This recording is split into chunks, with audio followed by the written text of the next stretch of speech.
بسم الله الرحمن الرحيم. الحمد لله رب العالمين والصلاة والسلام على أشرف الأنبياء والمرسلين نبينا محمد وعلى آله وأصحابه أجمعين. أما بعد. الحمد لله আল্লাহর ঘরে মাগরিবের পরে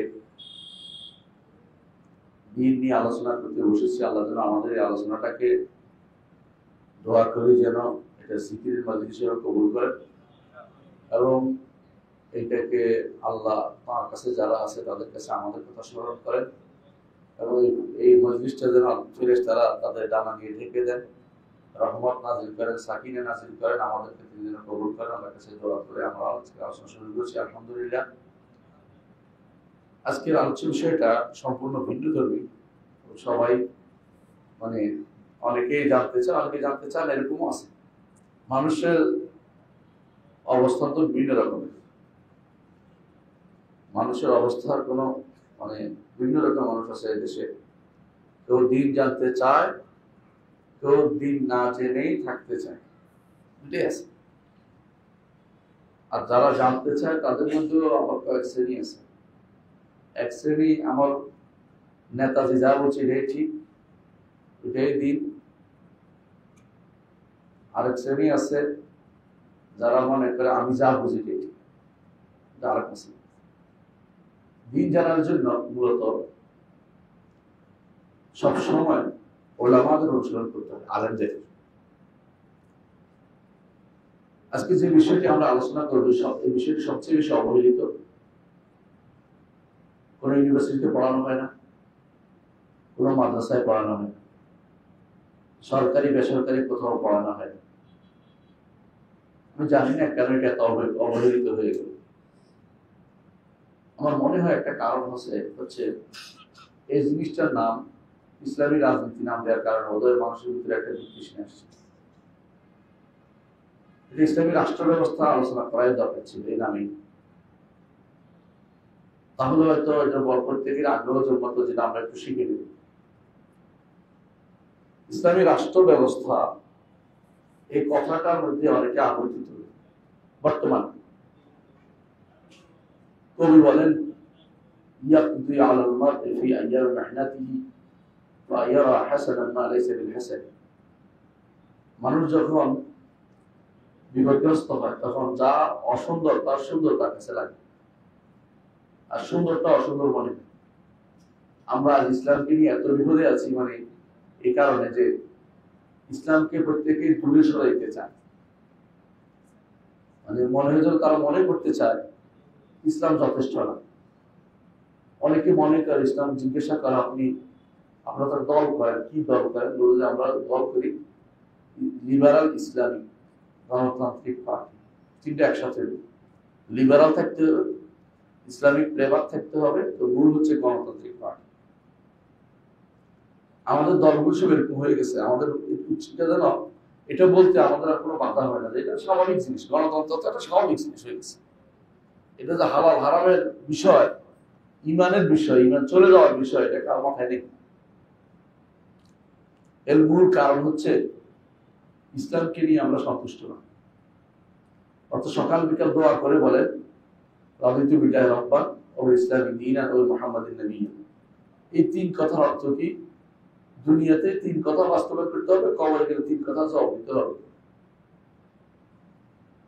দুনিয়াতে যদি কেউ বাস্তবায়ন না করেন, কবরে গেলে কেন জবাব দিবেন?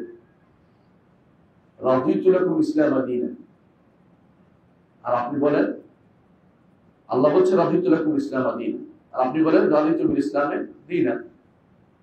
আপনিও বলেন, এটা হচ্ছে আল্লাহ আমার কাছে সকাল বিকাল চান, প্রতি আজানের সময় চান, আজানের মাঝখানে যখন আশহাদু আন্না মুহাম্মাদার রাসূলুল্লাহ বলা শেষ হয়, তখন বলতে হয় ওয়া আনা আশহাদু আন্না মুহাম্মাদার রাসূলুল্লাহ রাদিতু বিল্লাহি রাব্বান ওয়া বিল মুহাম্মাদিন নাবিয়্যান ওয়া বিল ইসলামি দীনান। এত গুরুত্বপূর্ণ যে আপনাকে বারবার স্মরণ করিয়ে দেয়। কিন্তু আমরা ইসলামকে কমপ্লিট কোড অফ লাইফ মনে করতে পারছি না। জীবনের সর্বক্ষেত্রে প্রয়োগ লাগবে, জীবনের সর্বক্ষেত্রে ইসলামকে আমার দরকার, এটা মনে হচ্ছে না।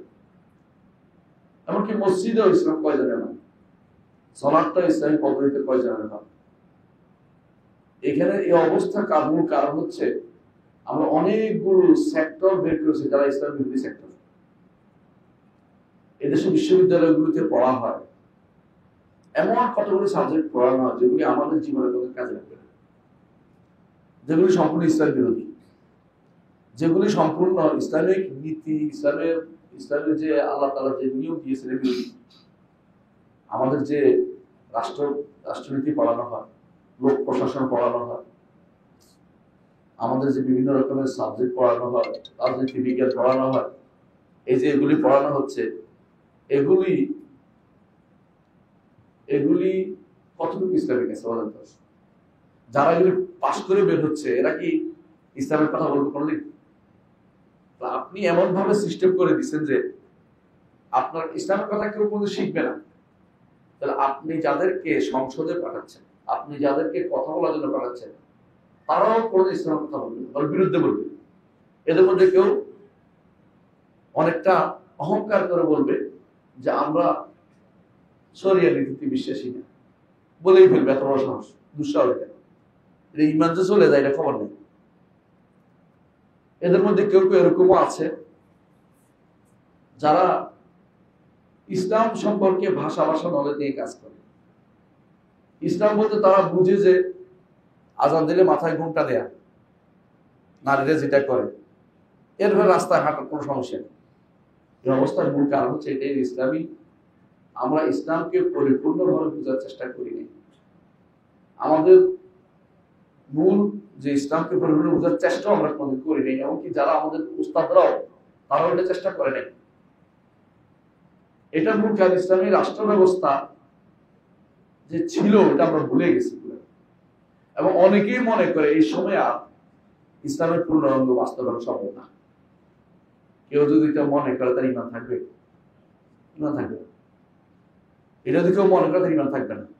কারণ আল্লাহ তাআলা ইসলাম দিয়েছে কিয়ামত পর্যন্ত প্রত্যেকটি জনগোষ্ঠীর জন্য সমাধান হিসেবে দিয়েছে।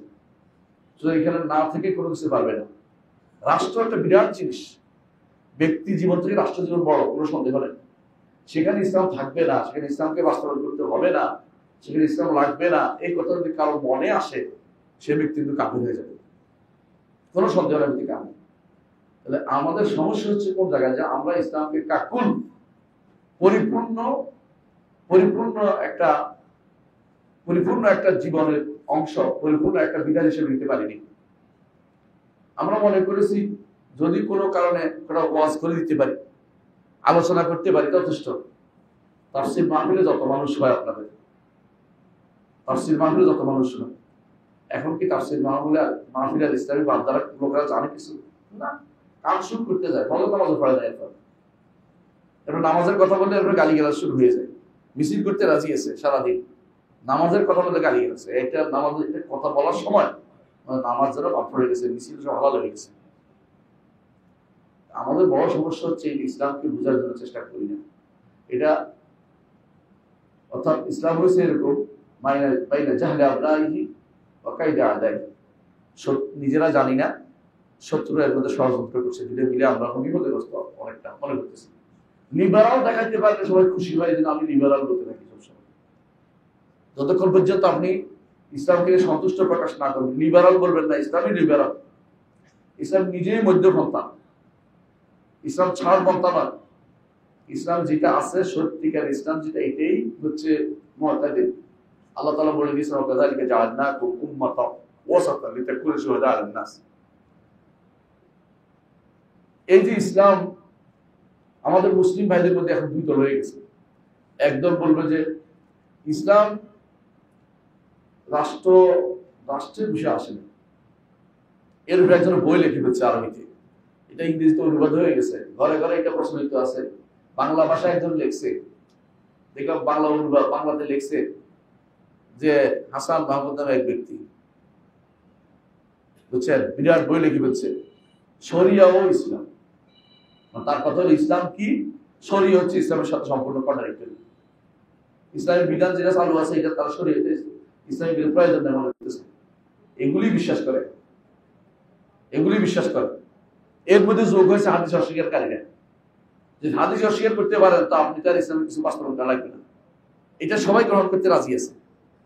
বিশ্ববিদ্যালয়গুলির ভাইস চ্যান্সেলররা এটা গ্রহণ করতে অনেকটা পছন্দই করে, অনেকটা দেখবেন তাদের কাছে এটা মজা লাগে। কেন?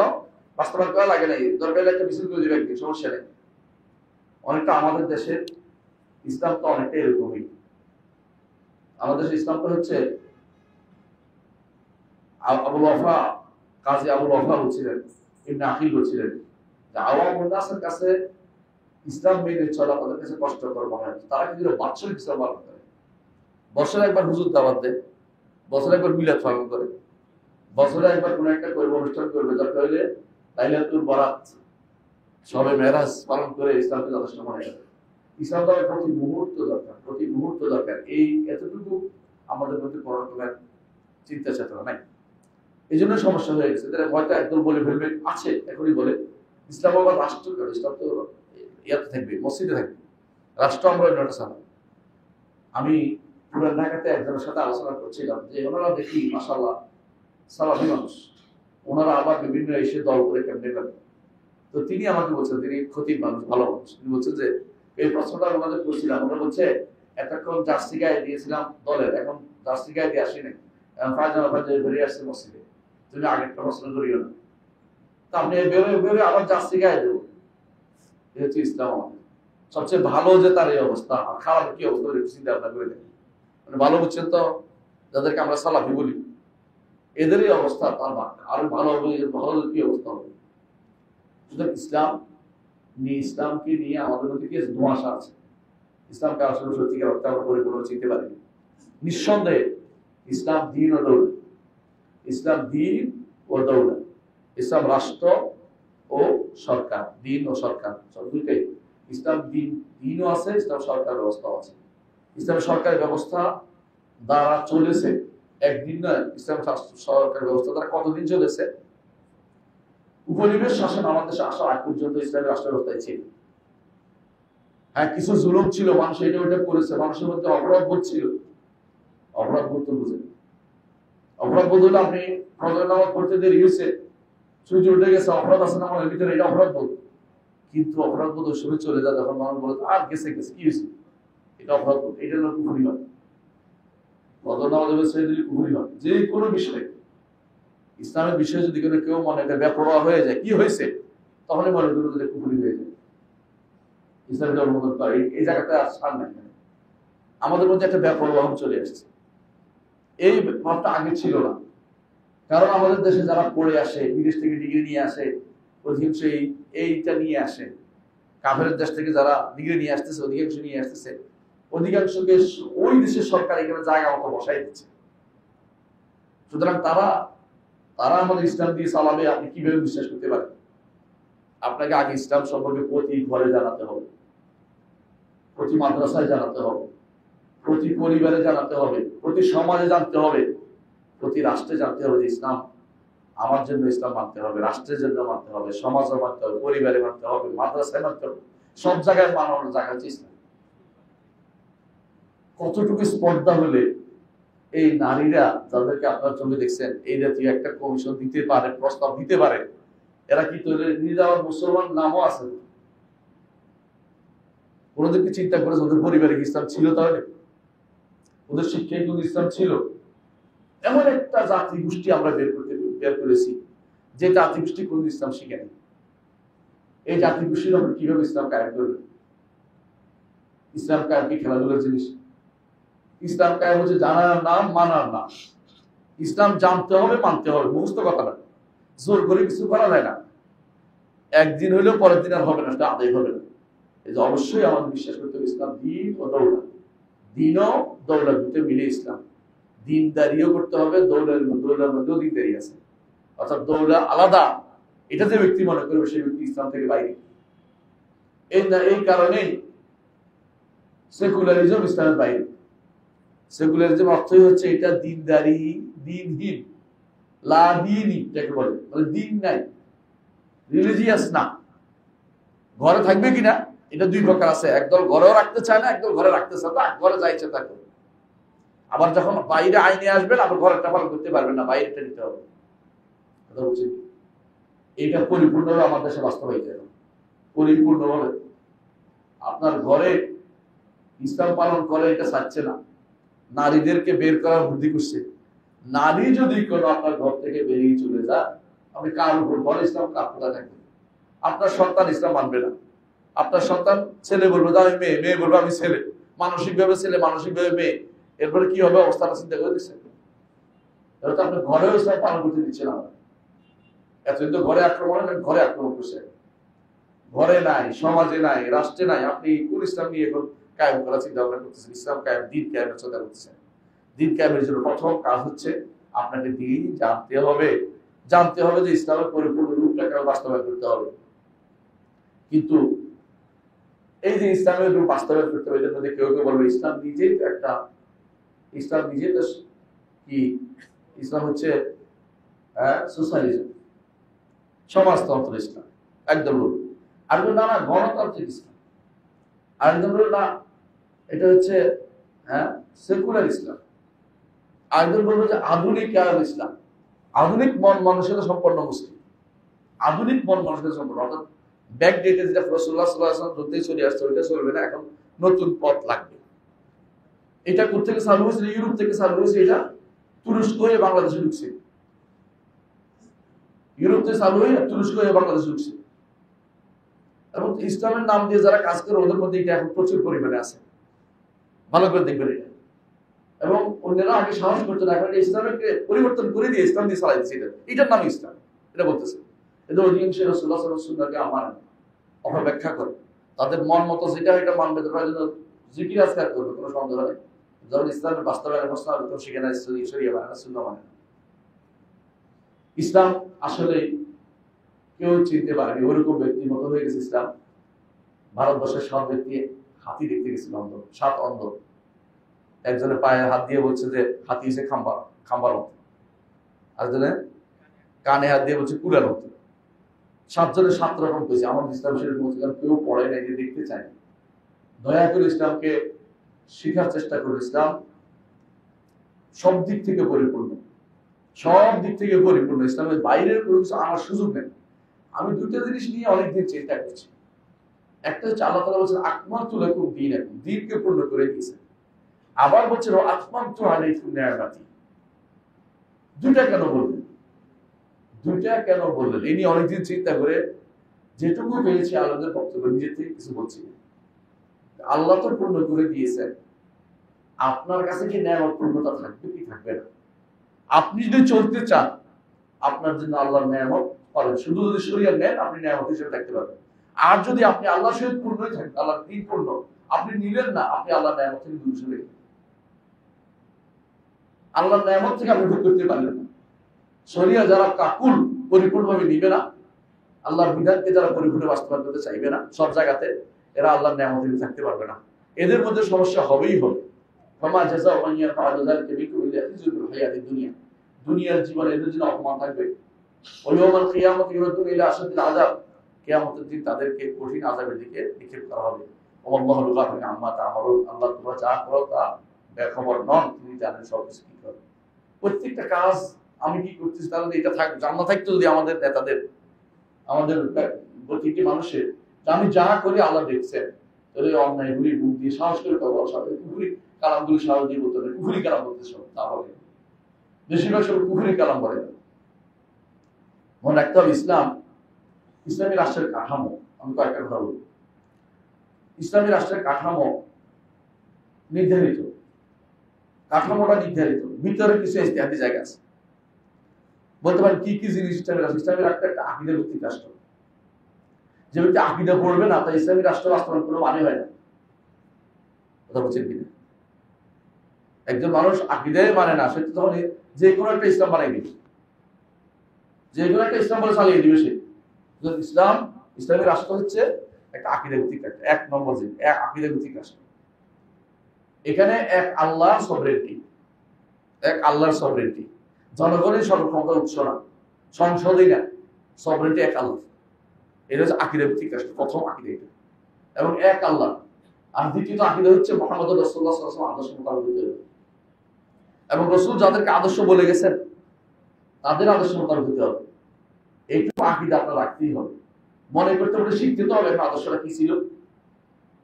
রাসূলুল্লাহ সাল্লাল্লাহু আলাইহি ওয়াসাল্লাম যে আদর্শ, কোরআনে কারীম যে আদর্শ বলেছে, এটা শিখতে হবে আমাদেরকে। কিন্তু আকীদা ভিত্তিক 1 নম্বর কাজ, 1 নম্বর বৈশিষ্ট্য। দ্বিতীয় বৈশিষ্ট্য হচ্ছে ইসলাম শরিয়া ভিত্তিক, শরিয়ার উপর নির্ভর করবে। আল্লাহ তাআলা তার নবীকে বলেছেন, তুম্মা জাআলনাকা আলা শারিয়াতিন মিন আমর, আপনাকে আমরা অতঃপর শরিয়ার উপর রেখেছি। আল্লাহ নবীকে প্রতিষ্ঠিত করেছে শরিয়ার উপর। শরিয়া থেকে সরে যদি কেউ যায় তাহলে নবীর তরিকা আর নাই, নবীর পদ্ধতিতে নাই।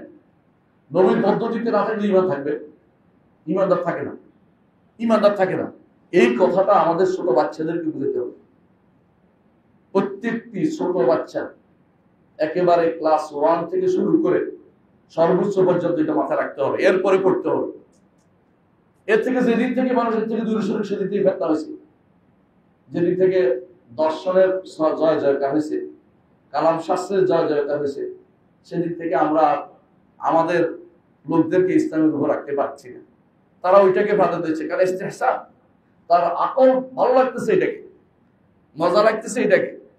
কারণ হারামের অনেকের কাছে হারামটা দুনিয়া দেখতে জুইয়িনা লাহুম সুউ আমালিহিম, তাদের আমলটাকে সুন্দর সুশোভিত করে দেখানো হয়েছে, তাদের কাছে এটা ভালো লাগতেছে। কতজন পাকা ইমানদার আছে তাদের কাছে খারাপ লাগবে হারাম? এই জন্যই তো সমস্যাটা হচ্ছে। তো দ্বিতীয় যে বৈশিষ্ট্য এটা হচ্ছে কি, শরিয়া ভিত্তিক, প্রত্যেকটা কাজ শরিয়ার উপর নির্ভর করবে। 3 নম্বর, এটার সাথে জড়িত বিচার, শরিয়া বিচার। বিচারটা শরিয়া হবে, শরিয়া মোতাবেক হবে। এখন এই যদি থাকতো আমার দেশে, কোন নারী কি সাহস করে বলতে পারতো যে যারা প্রস্টিটিউট তাদেরকে কর্মীর মর্যাদা দিতে বলতে পারে কেউ? আমাদের মূল সমস্যা কোথায়, যে আমরা এইটুকু পড়াইও নাই, পড়িও না, মুষ্টিময় কিছু ছোট ছোট বই পড়ছি, এখন আমি ইসলাম কায়েম করে ফেলবো। ইসলাম অনেক গভীর জায়গা, এখানে আপনি যারা এখানে কথা বলবে, যে কোনো মানুষের কথা বলতে পারে না, স্বাভাবিকভাবে ইসলামিক হইতে পারে, ইসলাম সম্পর্কে তার জ্ঞান কম। ইসলামিক হওয়া আর ইসলামিক স্কলার হওয়া এক কথা নয়, ইসলামিক হওয়া ইসলামিক স্কলার এক কথা নয়। কথা বুঝতে পারছি? একজন মানুষ যদি কোনো মসজিদে বা মন্দিরে গিয়ে বলে আমরা সবার আগে দেশের, সবার আগে দেশ, তো তার আগে কেউ নাই, আপনি কি বুঝবেন এটা? ইসলাম বুঝে নাই, ইসলামিক হলে ইসলাম বুঝে নাই। সবার আগে আমার ইসলাম সত্য, এতে কোনো সন্দেহ আছে? এটুকু তোকে বলতে সাহস করতেছে না এখন। কারণ এটা বলে হয়তো অনেকে ভোট ব্যাংক করবে, যাবে ফাটল ধরবে, সাহস করে কথা বললে মানুষের খারাপ বলবে, বিদেশিরা খারাপ বলবে, অনেকে সাহস করে বলতে চাচ্ছে না। ইসলাম অবশ্যই দ্বিতীয় বৈশিষ্ট্য হচ্ছে শরিয়া ভিত্তিক, এবং এর রয়েছে অনন্য বিচার ব্যবস্থা, এখানে পরিবর্তন করার সুযোগ নাই। বিচার ব্যবস্থার মৌলিক নীতি মেনে চলতে হবে। 3 নম্বর, ইসলামের নেতৃত্ব মেনে চলতে হবে, নেতৃত্ব তৈরি করতে হবে, দুটাই আছে। নেতা নির্বাচন করতে হবে। মুহাম্মদ রাসূলুল্লাহ সাল্লাল্লাহু আলাইহি ওয়াসাল্লাম এর সাহাবীরা রাসূলুল্লাহ সাল্লাল্লাহু আলাইহি ওয়াসাল্লামকে কবর দেওয়ার আগে নেতা বানাইছে। কি বুঝাইলেন? যে সাহাবায়ে বুঝাইলেন যে নেতা ছাড়া রাষ্ট্র চলে না, এবং সেই নেতা বানাইতে হচ্ছে শীতের পদ্ধতি, তিনি বলে দিতে নেতৃত্ব থাকতে হবে, একটা নেতৃত্ব থাকতে হবে। 4 নম্বর, আইন প্রণয়ন যদি লাগে, আইন প্রণয়ন করা যাইতে পারে, তবে যেগুলি স্থায়ী জায়গাতে কোনো আইন প্রণয়ন চলবে না। স্থায়ীগুলি আইন আছেই, আইনগুলো শুধু লেখা বাকি। অস্থায়ী যদি কোনো কিছু হয় সেগুলি ইসলামে অনুমোদিত, তবে স্থায়ীর সাথে কন্ট্রাডিক্টরি হতে পারবে না, স্থায়ী নীতিগুলির সাথে কন্ট্রাডিক্টরি হতে পারবে না। বুঝাতে পারছে? যারা আপনাকে ট্রাফিক আইন করতে পারবেন, কিন্তু ট্রাফিক আইন যদি কোনো কিছু তার ইসলাম বিরোধী হচ্ছে এটা করতে পারবেন, কিন্তু আপনি মুসলিম পারিবারিক আইনে এমন কথা ঢুকাইতে পারবেন না যে নারীর যদি তালাক দেওয়া হয় তা আপনার সম্পদের অর্ধেক নারী দিয়ে দিতে হবে। আপনি কি পাগল হয়েছে? কি জন্য দিবে? এই আইন আপনি করতে পারেন না, কারণ এটা তো আপনি স্বভাবতে হাত দিচ্ছেন, স্থায়ী জায়গায় হাত দিচ্ছেন, অপরিবর্তনীয় জায়গায় হাত দিচ্ছেন, দিতে পারেন না। এখানে আমাদের এই জায়গাটা ইসলামে অনুমোদন করে নাই যে আপনি যেখানে স্থায়ী নিমূলিতে হাত দিবেন। আপনার চেয়ে আল্লাহ বেশি বুঝে। আলা ইয়া'লামু মান খালাকা ওয়া হুয়াল লাতীফুল খাবীর, যিনি সৃষ্টি করেছেন তিনি ভালো জানেন কোন আইন দিয়ে মানুষকে শাসন করতে হবে। হ্যাঁ, মানুষের জন্য তিনি কিছু অ্যাক্সেস রেখে দিয়েছেন, শরীয়ত বিরোধী হবে না, কিন্তু চলার জন্য কত ফুট রাস্তা হবে মানা করবে না, কত ফুট রাস্তা হবে, আপনি স্যাটেলাইট কোন জায়গায় বসাবেন এই নিয়ে ইসলাম মাথা ব্যথা করে না। হ্যাঁ, আপনার রাস্তার কোথায় আপনি কি বড় ধরনের পার্কিং পার্ক ব্যবস্থা করবেন, এটা তো শরীয়ত বলে না, নিষেধ করে নেই, কিন্তু আপনাকে কিছু নীতি মেনে চলতে হবে। এই নীতিগুলি আপনার মানা ফরজ, এগুলি নীতি স্থায়ী নীতি আপনাকে মেনে চলতে হবে। আর রাষ্ট্রীয় নীতি যদি কোনো শরীয়ত বিরোধী আপনাকে মেনে চলতে হবে। 5 নম্বর হচ্ছে 4 নম্বর শুরা ব্যবস্থা থাকবে, শুরা ব্যবস্থা পরামর্শ সভা থাকবে, এটা আলোচনা করবো ইনশাআল্লাহ। 5 নম্বর হচ্ছে মানবাধিকার থাকবে। ইসলাম মানবাধিকারের কথা বলে, কিন্তু মানবাধিকার কি জিনিস এটা বুঝতে হবে। মনে যা চায় তা মানবাধিকার না, আপনার কথা বলার অধিকার। তাই বলে আপনি আরেকজনের গীবত দেওয়ার অধিকার দেওয়া হয়নি, অথবা মিম্বরে উঠে রাষ্ট্র সরকারের বিরুদ্ধে অযাচিত হামলা করতে বলা হয়নি। আপনাকে শরিয়া মানবাধিকার অর্থ মানবাধিকার ওইটার নাম একটা ছোট আমাদের একজনকে বুঝাইছে এটা, যেটা মানবাধিকার মূল জিনিস হচ্ছে একজন ধরে কথা বলবে টুপি চিপে ধরে রাখছেন তো বলে দেবে, ছোট বাচ্চার কথা টুপি চিপে ধরে কথা না বলতে পারবে, এইটা হচ্ছে মানবাধিকার। মানবাধিকার ওইটা না আপনি যেটা চিন্তা করে গবেষণা করে মনের ভিতরে আসে ছেড়ে দিলেন, এটা মানবাধিকার বিষয় না। এটা দেখতে হবে আগে শরিয়ার সাথে মিলে কিনা, তারপর এটা মানবাধিকার হবে। কথা বুঝছেন কিনা? তারপর অধিকার হবে, মানবাধিকার না। মানবাধিকার হচ্ছে যেটা মানুষ জন্মসূত্রে লাভ করে, জন্মসূত্রে যে লাভ করে। আপনার শরীর নিয়ে জন্মসূত্রে আসেন, এখন যদি কেউ বলে হাতে একটা কেটে ফেলে দিতে হবে, এটা মানবাধিকার লাভ হবে। কিন্তু মানবাধিকার এটা নয় যে আমার গায়ের মধ্যে সবাই বসে আছে আপনি গান বাজাবেন, মানবাধিকার। মানবাধিকার এটা না, এই যদি মানবাধিকার চলে না ইসলামে, এটা কোথাও কোথাও মানবাধিকার স্বীকৃত না। কিন্তু ইসলাম মানবাধিকার দিয়েছে যে একজন রাসূলুল্লাহ সাল্লাল্লাহু আলাইহি ওয়াসাল্লামের সাহাবী মুহাজির বলছেন, মাতা তাআব্বাতুমুন নাস ওয়াকাদ ওয়ালাদতুমুল উম্মাহাতুকুম আহরার, তোমরা কখন মানুষকে দাস বানিয়ে ফেললে, তাদের মায়েরা তাদেরকে স্বাধীন হিসেবে জন্ম দিয়েছে। এটা হচ্ছে ইসলামের মানবাধিকার। একজন মানুষ যদি দাস হিসেবে যুদ্ধের ময়দান না পাওয়া যায়, কারণ দাস বানানো যায় না, কারোর উপর জুলুম করা যায় না, জোর করে তার অধিকার হরণ করা যায় না। তার থাকার অধিকার আছে, তার বাঁচার অধিকার আছে, তাকে এইভাবে কষ্ট করে জেলে ফেলে 20 বছর পর্যন্ত, এরপরে প্রমাণিত হবে যে সে তো নির্দোষ ছিল। এই 20 বছর কে দিবে? এই 20 বছরের কাছারা কে দিবে? তার তো বাইরের বাতাস নেওয়ার অধিকার ছিল, নিঃশ্বাস নেওয়ার অধিকার ছিল, বন্ধ করেছে। এটা তার মানবাধিকার। ইসলাম এটাকে সম্পূর্ণরূপে এটার অধিকারটা মানুষকে দিয়েছে। ইসলাম দিয়েছে। 6 নম্বর হচ্ছে অমুসলিমদের অধিকার। অমুসলিমরা কয় প্রকার? 3 প্রকার, তাই না? একটা মুহারিব, যোদ্ধা যারা, এদের সাথে যুদ্ধ, এদের সাথে আমাদের কোনো কর্মকাণ্ড নেই।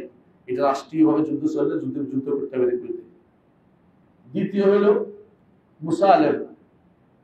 মুসালেম, তারা আমাদের দেশে বাইরে থেকে আসছে, কি জন্য আসছে? ব্যবসা করতে অথবা বেড়াতে আসছে, ওদেরকে রক্ষা করার দায়িত্ব আমাদের রয়েছে।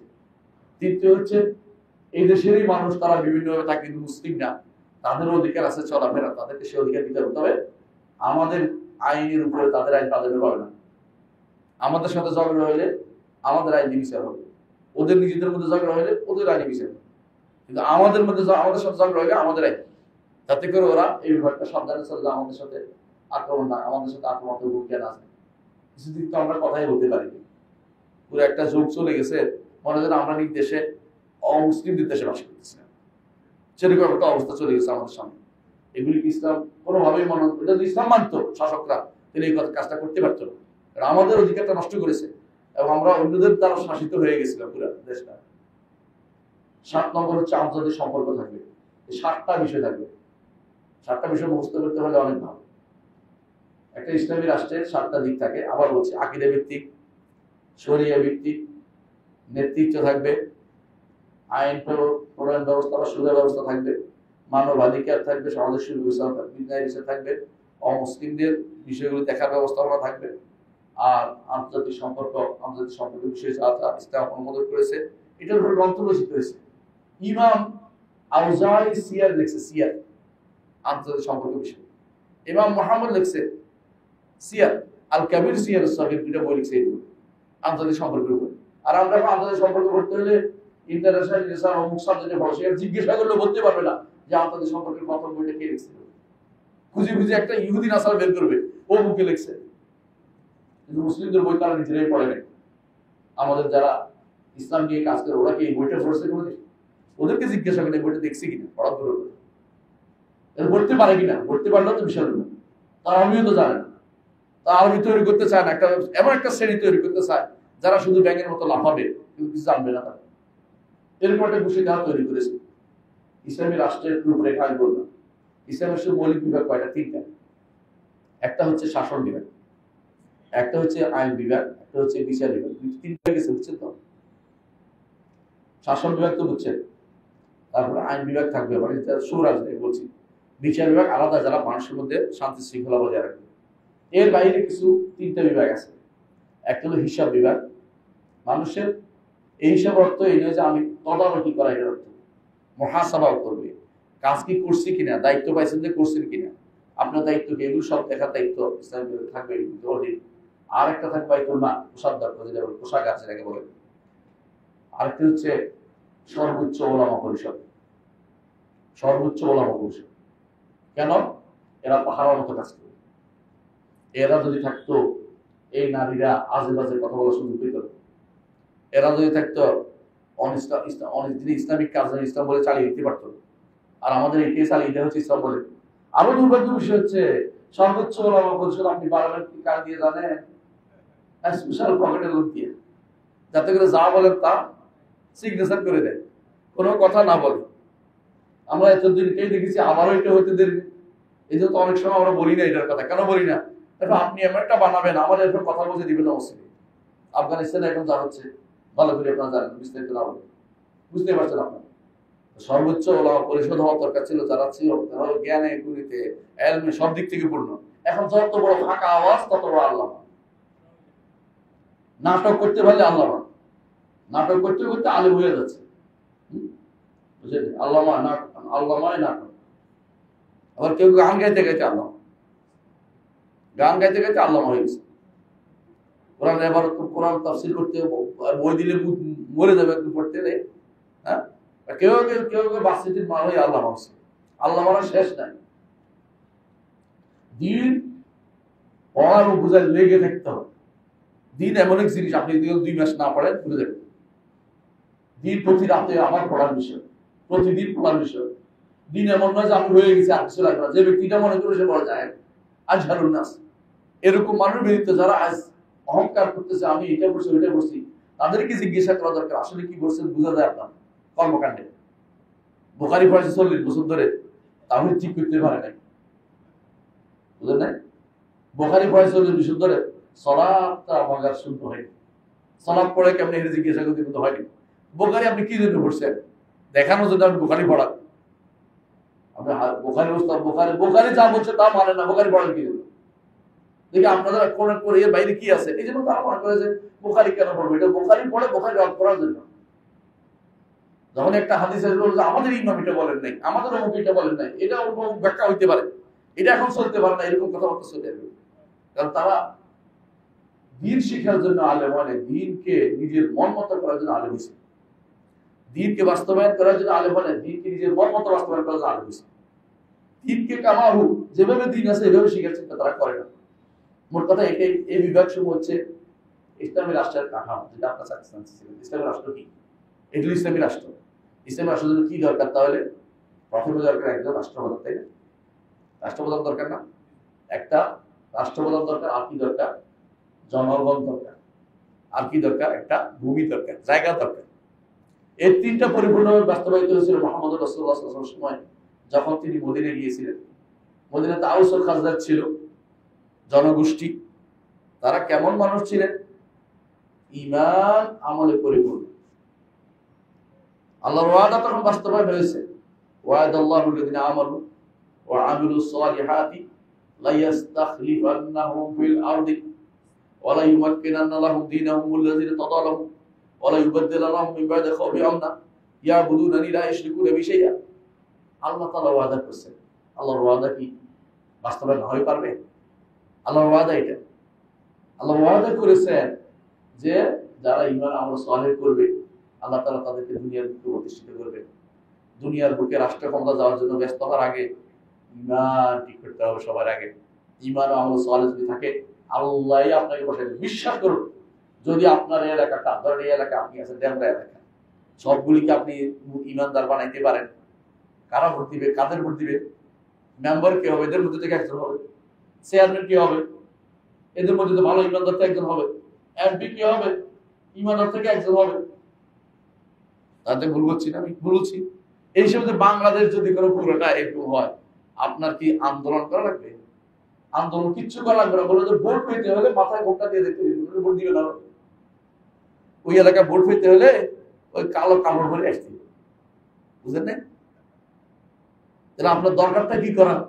ওয়াদাল্লাহু আল্লাযিনা আমানু ওয়া আমিলুস সালিহাতি লা ইস্তাখলিফান্নাহুম ফিল আরদি। মদিনায় হয়েছিল।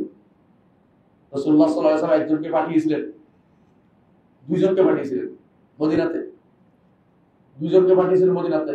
আগে যে দাও, দাওয়াত দাও, তারা দুইজন মদিনার গলিতে ঘরে ঘরে যা ইসলাম ঢুকিয়ে দিয়েছে, কাফের আর অবশিষ্ট থাকে না। যারা ছিল তারা ইহুদি আলাদা ধর্মের, তাদের কাফের যারা ছিল সব মুসলমান হয়ে গেছে। সুবহানাল্লাহ। এমন অ্যাম্বাসেডর ছিলেন যে তিনি এমন কাজ করেছেন। রাসূল আসার পরে নির্বাচন লাগেনি, কোনো নির্বাচন লাগে নাই।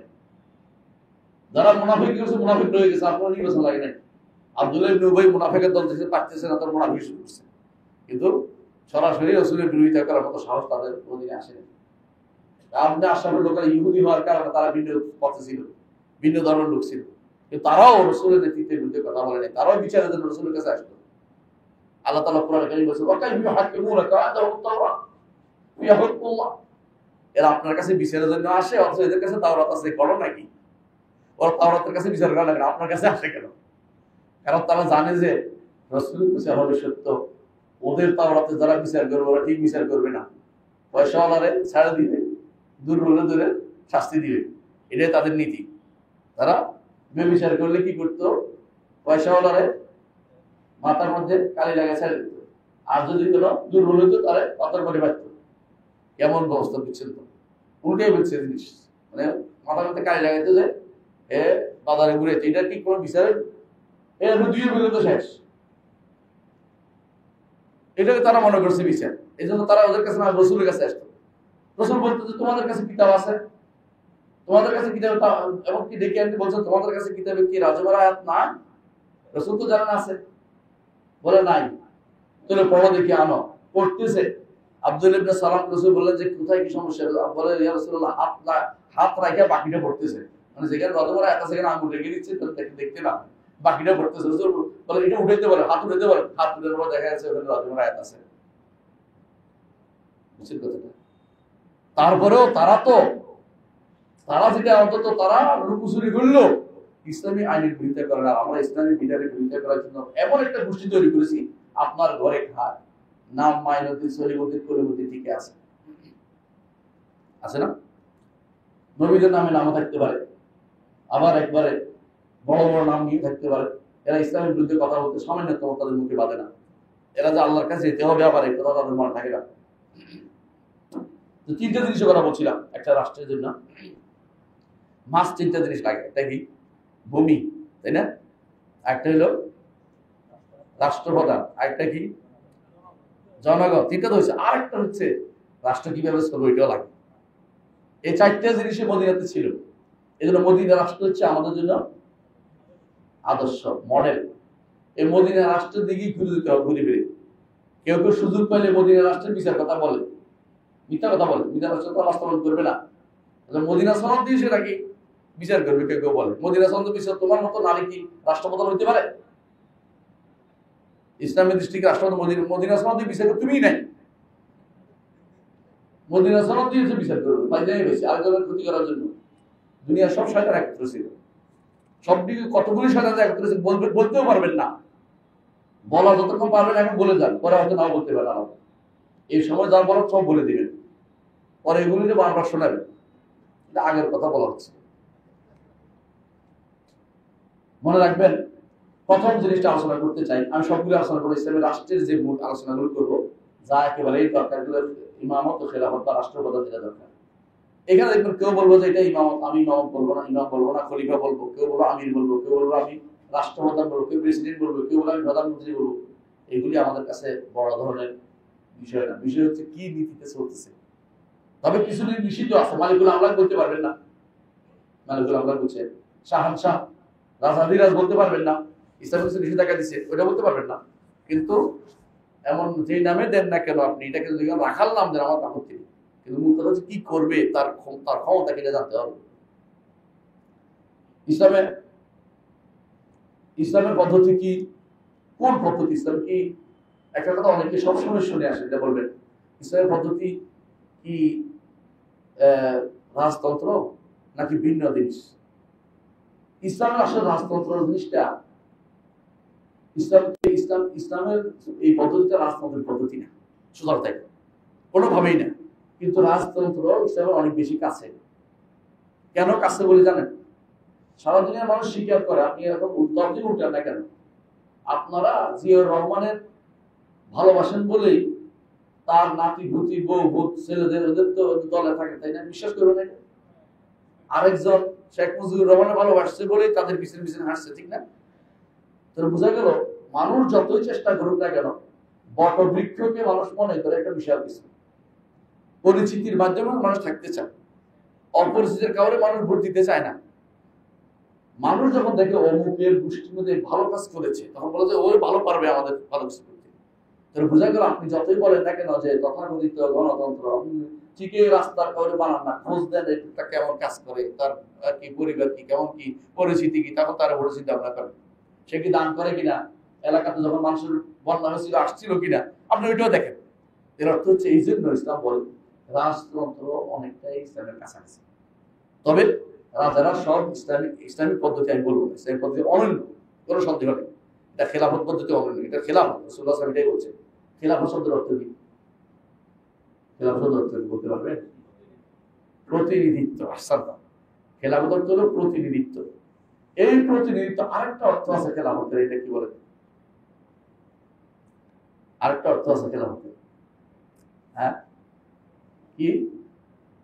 না, খেলাফতের একটা অর্থ আছে প্রতিনিধিত্ব, কোনো সন্দেহ নেই। এই হিসাবে যে পাল্টা বলে বলতেছি, এই হিসাবে আপনি কিসের প্রতিনিধি?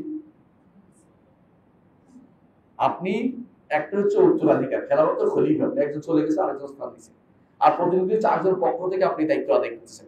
যখন আপনি খলিফা হবেন, অর্থ হচ্ছে আপনি আল্লাহর বিধান প্রবর্তনে আপনি এই কাজটা করে যাবেন, আপনার দায়িত্বপ্রাপ্ত হয়েছেন, দায়িত্বপ্রাপ্ত। আর যখন আরেকটা খলিফা, অর্থ হচ্ছে একজন নাই আরেকজন তার স্থলাভিষিক্ত হয়েছে। স্থলাভিষিক্ত হওয়ার অর্থে কিন্তু আমরা খলিফা বানাই না, কারণ স্থলাভিষিক্ত আল্লাহর কোনো স্থলাভিষিক্ত কেউ নাই। আমরা প্রতিনিধি বানাই আল্লাহর বিধানকে বাস্তবায়ন করার জন্য, তাদের কাজ। বুঝে আসছে কথাটা? এখন একজন আরেকজনকে দেখার ভিত্তিতে আপনার যখন বাসা থেকে চলে যান, সফরে যান, তখন কি বলেন? আল্লাহুম্মা আনতাস সাহিবু বিস-সফর ওয়াল খলিফাতু ফিল আহলি ওয়াল মাল। আল্লাহ, আমি চলে গেলেও আপনি আমার পরিবারকে দেখে শুনবেন, আল্লাহ দেখবে, দেখার দায়িত্ব। বুঝেন না? এইটা হচ্ছে তাদের দায়িত্ব। এই হিসেবে তারা দেখারও দায়িত্ব রয়েছে, উম্মতের তাদের অধীন যতগুলি মানুষদেরকে দেখার দায়িত্ব তাদের রয়েছে। এই হিসেবে তারা কি খলিফা, বুঝছেন তো কথাটা? দেখার দায়িত্ব হিসেবে, রাখাল হিসেবে, কুল্লুকুম রাইন বা কুল্লুকুম মাসউলুন আন রাইয়াতি, এই হিসেবে তাদের কাজ। এই খিলাফত প্রতিষ্ঠা করা বা এই ইমামত প্রতিষ্ঠা করা, এটা হচ্ছে ফরজে আইন, ফরজে কিফায়া। এটা হচ্ছে ফরজে কিফায়া, না হলে সবাই গুনাহগার হবে। এটা ইজমাই মাসাল। তবে এইটাকে খেলাফত বলেন আর ইমারত বলেন, এটা হচ্ছে আপনাদের পার্থক্য। খলিফা হওয়াই নিয়ম, মুসলিম বিশ্বের একজন খলিফা হবে, এটাই নিয়ম। ভিন্ন ভিন্ন অবস্থা কখন হয়? যখন এটা হওয়া সম্ভব হয় না তখন। এখন যেমন আমাদের এখন অবস্থা বিরাজ করছে, যে অবস্থাটা কখনো প্রশংসার জিনিস না, আর এটা হওয়া এখন প্রায় অনেক দুর্ভাগ্যমান হয়ে দাঁড়িয়েছে যে সবাই মিলে একজনকে খলিফা বানাবে। কারণ বাংলাদেশি বলবে যে আমি আমার এলাকার লোক চাই কি খলিফা, পাকিস্তানি বলবে যে আমার এলাকার লোক খলিফা হবে, হ্যাঁ, ইন্দোনেশিয়ান বলবে যে আমরা সবচেয়ে বড় রাষ্ট্র বিশ্বের মধ্যে, জায়গার দিক থেকে মানুষের দিক থেকে না হইলেও আমাদের দেশে খলিফা হবে। আর ওরা করবে যে অসম্ভব, ওরা তো ইসলামে জানে না, ওরা কিসের খলিফা হইবে। আর তুরস্ক বলে আমরা লিড দিছি সারা বিশ্বকে, আমরাই খলিফা হবো। এই বেদালে কেউ কিন্তু শান্তি পাবে না। খেলাফত আন্দোলন করলে খেলাফত পাওয়া যায় না, এটা পুরো ভুয়া কাজ। খেলাফতের জন্য মূল কাজ হচ্ছে ইসলাম দিয়ে মানুষকে বোঝান, জাতীয়তাবাদ ছাড়েন, একজন যোগ্য ব্যক্তিকে মানেন। এই মাথা যেদিন আসবে সেদিন আপনার বাঙালি বলবে না যে বাঙালি হইতে জরুরি না, পাকিস্তানি বলবে পাকিস্তানি হওয়া জরুরি না, আরবি বলবে যে না আরবিয়ান হওয়া জরুরি না। যদি কোরাশি হওয়াতে এমনি খেলাফতের শর্ত, খলিফা হওয়ার শর্ত। সেই হিসাবে যদি কোনো আরবি না হয়, খলিফা আরবি কোরাশি হয়ে যায়, অর্থাৎ কোরাশি হয়, সেদিন আরবি ভাষী কোনো কারণে না শিখলো, তার কোনো অসুবিধা আসে না। কিন্তু সাধারণত আরবি সত্যিকার যারা কোরাশি, তারা আরবি ভাষা থেকে ছেড়ে আসেনি। আমাদের দেশে অনেক কোরাশি আছে, হ্যাঁ, ভারতে আছে অনেক কোরাশি, বা আমরাও করে দিই মুসলমান দেশে, নামও বলে কোরাশি, প্রত্যেক কোরাশি নাম দিলে হয়। অনেক এরকম কোরাশি অভাব নাই, মিথ্যাচার। বাংলাদেশে অনেক আছে পীর সৈয়দ, সৈয়দ কি, যে বাপের নাম সৈয়দ আলী ছিল, সৈয়দ দিয়েছে, এখানে সৈয়দ আলী লোক থেকে মান বাপ্তা আমার লাম ইউসরাইল নাসাবু, যার আমল তাকে দূরে সরিয়ে দিবে, ইসলাম তাকে, তার নসব বংশ তাকে আগিয়ে দিবে না। সুতরাং ইসলাম শুধু এক জায়গায় রেখেছে। কুরাইশকে কেন মানতে বলেছে? একটাই কারণ, কেন? আন্নাসু তাবুল লিকুরাইশ বাররুহুম লিবাররিহিম ফাজিরুহুম লিফাজিরিহিম। রাসূলুল্লাহ সাল্লাল্লাহু আলাইহি ওয়াসাল্লাম বলেছেন, মানুষ কুরাইশের অনুসারী থাকবে কিয়ামত পর্যন্ত। এই আমর এটার মধ্যে, কারণ নেককার অনুসরণ করে, বদকার বদকার অনুসরণ করে। যুগে দেখেন রাসূলুল্লাহ সাল্লাল্লাহু আলাইহি ওয়াসাল্লাম কুরাইশি, নেককার রাসূল অনুসরণ করছে, আর আবু জাহেল কুরাইশি, বদকার সব আবু জাহেল অনুসরণ করছে। বুঝছেন তো? মানে নেকের বদের উভয় দিক থেকে কুরাইশিদেরকে সবাই দুনিয়া মেনে নিয়েছে, এখনো সেটা মানবে, এটা স্পষ্ট। এই জন্য রাসূল তাদেরকে এটা বলেছে যে এই থাকতে এখনো আমরা যে কুরাইশি দেখি মনে করি যে এদের যোগ্যতা বেশি, ভালোই মানুষ মনে করে, এটা কারণে এলমে কিন্তু সব কিছু ভালো থাকে। এলেম না থাকলে কুরাইশি দিয়ে কাজ হবে না। অনেকে আসে 36 নম্বর ফ্রি মেশনে যুক্ত আছে, আবার রাষ্ট্রপ্রধানও আছে, আবার দাবি করে আমি হাসেনি, কারণ নাম বলবো না, বুঝে নিতে পারলে বুঝে না থাক। এরকম ফ্রি মেশনের মধ্যে যুক্ত 36 নম্বর বুঝে একটা ধাপ আছে ফ্রি মেশন। ফ্রি মেশন জিনিসটা শিখতে পারলে, জানতে পারলে অনেক লম্বা দিন বলতে পারবো না এক সময়। মনে রাখবেন, রাষ্ট্রপ্রধান নির্বাচন করতে হবে। রাষ্ট্রপ্রধান যদি সমস্ত খেলাফত প্রতিষ্ঠা না হয়, রাষ্ট্রপ্রধান নির্বাচন করতে হবে। আল্লাহ তাআলা বলেছেন, ইয়া আইয়ুহাল্লাযীনা আমানু আতিউল্লাহ ওয়া আতিউর রাসূলা ওয়া উলিল আমরি মিনকুম। উলিল আমরি মিনকুম, উলিল আমর লাগবে। আল্লাহ বলছে আনুগত্য করতে, উলিল আমর না থাকলে আনুগত্য কার করবেন? রাষ্ট্রপ্রধান লাগবে। দ্বিতীয়ত আল্লাহ বলছেন, ফাহকুম বাইনাহুম বিমা আনজালাল্লাহু ওয়া লা তাত্তাবি'উ আহওয়া'হুম। তাদের মধ্যে বিচার করুন আল্লাহ যা নাযিল করেছে তা দিয়ে, প্রবৃত্তির অনুসরণ করবেন। বিচার কে করবে? অর্ডার কার উপর? আপনি করবেন। এই অর্ডার কার জন্য? রাষ্ট্রপ্রধানের জন্য। রাষ্ট্রপ্রধান নাই তো কিভাবে চলবে? রাষ্ট্রপ্রধান লাগবে। আল্লাহ তাআলা আরো বলছে, ওয়া আনিহকুম বাইনাহুম বিমা আনজালাল্লাহ ওয়া লা তাত্তাবি'উ আহওয়া'হুম। অন্য আয়াতে বলছে তাদের মধ্যে আপনি আল্লাহর বিচার, আল্লাহ যা নাযিল তা দিয়ে বিচার করুন। রাষ্ট্রপ্রধান লাগবে, কোনো সন্দেহ নেই। আল্লাহ তাআলা কোরআনে কারীমে সূরা হাদীদের মধ্যে বলছে যে আনজালাল হাদীদা ফি বাসুন শাদীদ ওয়া মানাফিউ লিন-নাস। হাদীদ নাযিল করেছে, হাদীদ আর কিছু কোরআনের কথা, অর্থাৎ কোরআন দিয়ে কিছু মানুষ শুদ্ধ হবে, কিছু মানুষ রাষ্ট্রপতি দিয়ে শুদ্ধ হবে। বুঝাইছে কথাটা? এটাও এই জন্য রাষ্ট্রপ্রধান লাগবেই। রাষ্ট্রপ্রধান নাই, 3 দিন ছিল না, দেশে কি হয়েছে বলেন তো? মানুষ ঘর থেকে বেরোতে পারে, মানুষ ঘর থেকে বেরোতে পারে 3 দিনের অবস্থা। চিন্তা করে দেখুন, রাষ্ট্রপ্রধান লাগবেই। এই জন্য রাষ্ট্রপ্রধান ভালো হলে আমাদের হইল, ভালো না হলে আমাদের বিরুদ্ধে গেল, কিন্তু রাষ্ট্রপ্রধান লাগবে। এই জন্য রাষ্ট্রপ্রধান অবশ্যই নির্বাচন করতে হবে। কোনোদিন রাষ্ট্রপ্রধান ছাড়া কোনোদিন আইন বাস্তবায়ন করা সম্ভব হয় না। রাসূলুল্লাহ সাল্লাল্লাহু আলাইহি ওয়াসাল্লাম কি বলেছেন? মান মাতা ওয়া লাইসা lahu উনুকি বাইয়া মাতা মিতাতান জাহিলিয়া। যে ব্যক্তি মরে গেছে অথচ তার কাঁধে কি নাই? বায়াত নাই, সে তো জাহিলিয়াতে মৃত্যুবরণ করেছে। হাদিস এটা তো সবাই কাছে খুশি, অনেকেই মুখস্থ জানে। এটা দিয়ে কি দলিল দেয়? আমিরের বায়াত, সংগঠন আমিরের বায়াত। আস্তাগফিরুল্লাহ, এটা তাহরিফ। এটা রাসূলুল্লাহ সাল্লাল্লাহু আলাইহি ওয়াসাল্লামের হাদিসকে নিজের স্বার্থে ব্যবহার করেছে। এই বায়াতের কথা রাসূল সাল্লাল্লাহু বলেন নাই, রাষ্ট্রপ্রধানের বায়াতের কথা বলেছে। এই জন্য, কারণ আরবের জাহিলিয়াত কেন বলছে বুঝেন? আরবে জাহিলিয়াতে কোনো আমির ছিল না, রাষ্ট্রপ্রধান ছিল না, একে অপরের মারতো, কারো কাছে বিচার যাইতে পারতো না। গোত্রপ্রধান শক্তিশালী হলে মেনে নিত, গোত্রপ্রধান শক্তিশালী না হলে কিছু গোত্ররা চুপ করে বসে দেখতো। কবি বলতেছে আমার কবিলা একেবারেই দুর্বল, তারা কারো কোনো ক্ষতি করে না। আরব রাষ্ট্রে ক্ষমতা থেকে তখন জোরে অনেক ভয় পায়, তো আমরা কারো কোনো ক্ষতি করি না, আমরা খুব দুর্বল মানুষ, চুপচাপ বসে থাকে। কবি বলতেছে এটা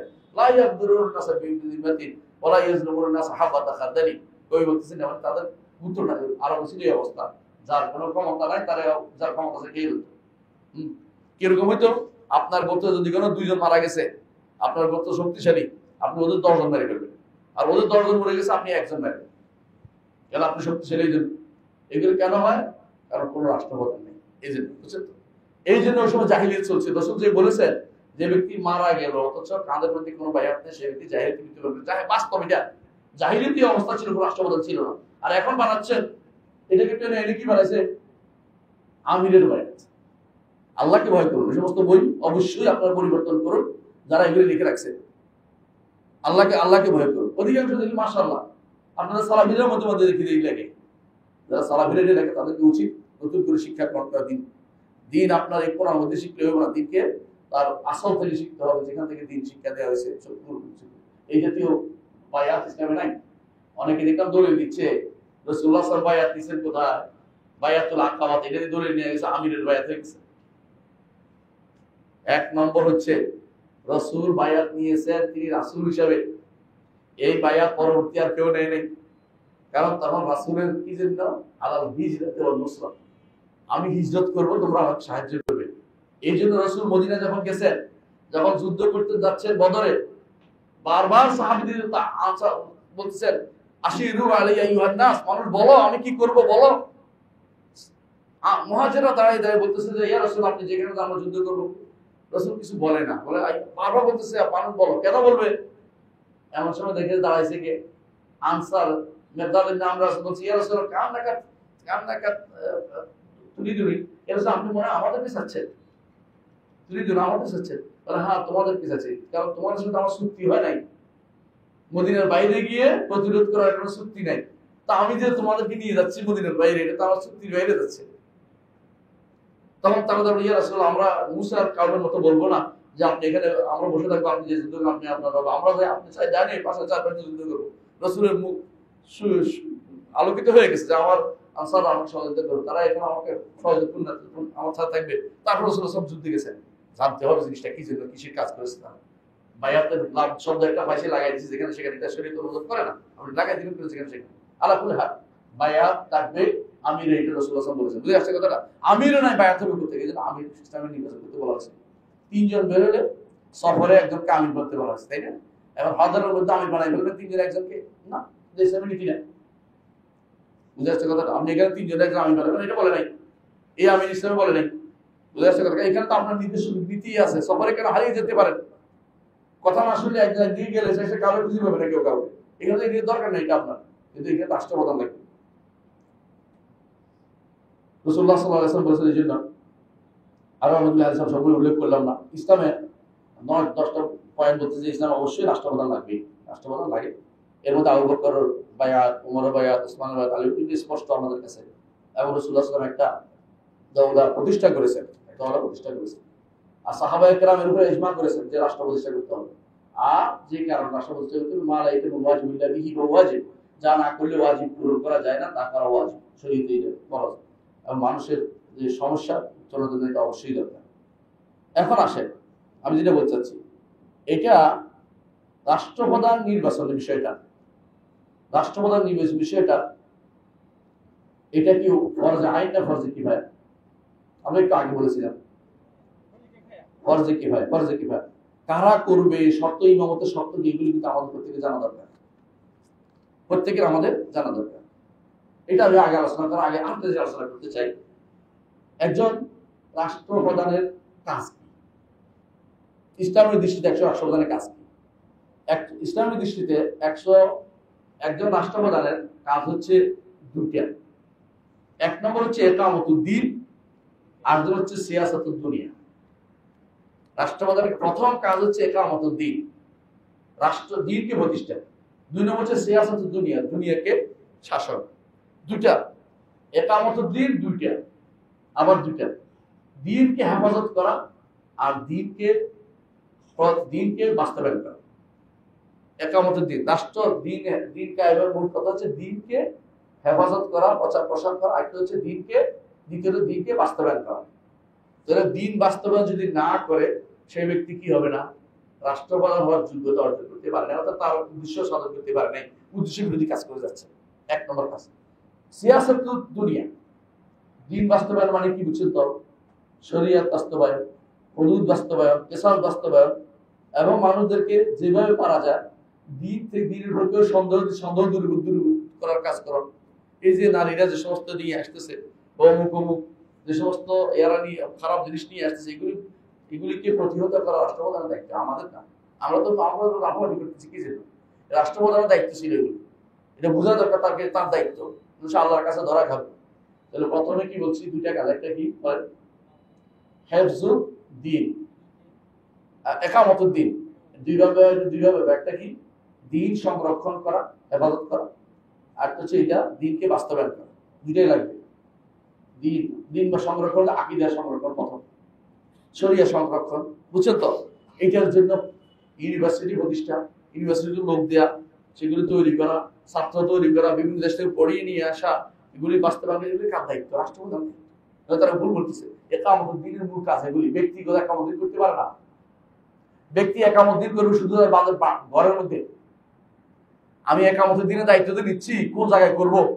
একামতের দায়িত্ব আমার শুধু আমার ঘরের মধ্যে। আলমারকু, একজন মানুষ তার ঘরের রাখা, একজন মানুষ তার পরিবারের রাখা, একজন নারী তার ঘরের রাখা। এইভাবে সমাজের সিস্টেম দিছে। আপনি পরিবারে করতে পারবেন, আমি মসজিদের মধ্যে আপনাদের বলতে পারবো, অথবা আমার ইউনিভার্সিটি আমার ছাত্রদের মধ্যে বলতে পারবো। এর বাইরে আমার দায়িত্ব নেই। কিন্তু একটা রাষ্ট্রপ্রধানের পুরো রাষ্ট্রের উপর দায়িত্ব আছে। দিনকে সংরক্ষণ করা এক নম্বর কাজ, বুঝলেন তো? এই দিনের আকিদা শুনে উভয় সাইড, বিশুদ্ধতা বাস্তবায়ন করা, অশুদ্ধতাকে বাদ দেয়া। আর দিনকে 2 নম্বর হচ্ছে বাস্তবায়ন করতে হবে, সংরক্ষণ শুধু না বাস্তবায়ন করতে হবে। এটা প্রথম দায়িত্ব রাষ্ট্রপ্রধানের। রাষ্ট্রপ্রধানের দ্বিতীয় দায়িত্ব হচ্ছে দিন দিয়ে দুনিয়া পরিচালনা, দিন দিয়ে দুনিয়া পরিচালনা করে। আবার এমনি পরিচালনা করলে হবে না। আপনি যদি কোনো বাইরের কোনো নীতি নিয়ে আসেন, গণতন্ত্র, সমাজতন্ত্র, অমুকতন্ত্র, শয়তানতন্ত্র নিয়ে চলে আসেন, এগুলি আমাদের কোনো কাজে আসবে না। এগুলি দিয়ে রাষ্ট্রবাদ করলে আপনি রাষ্ট্রের দায়িত্ব পালন করেন নাই, রাষ্ট্রপ্রধানের দায়িত্ব পালন করেন নাই। এগুলিতে আমাদের শিখা দরকার। আমি যদি কোনো এই জিনিসটা আমরা যদি কোনো আগে থেকে প্রতি ঘরে ঘরে শিখাইতে পারতাম, আমাদের যারা রাষ্ট্রপ্রধান হয় তারা কি ভুলে যেতে পারতো? তারা মনে করতো আমি দিন থেকে তো বেরিয়ে যাচ্ছি, এটা করলে তো আমি দিন থাকতে পারতেছি না। আমাদেরকে, আমাদের যারা সচিব হয়ে বসে আছে, আমাদের যারা ওই ডিসিএসপি হয়ে বসে আছে, ওরা কি দিন কি করতে হবে তারা বুঝে, তারা মনে করে তারা স্বাধীন হয়ে গেছে।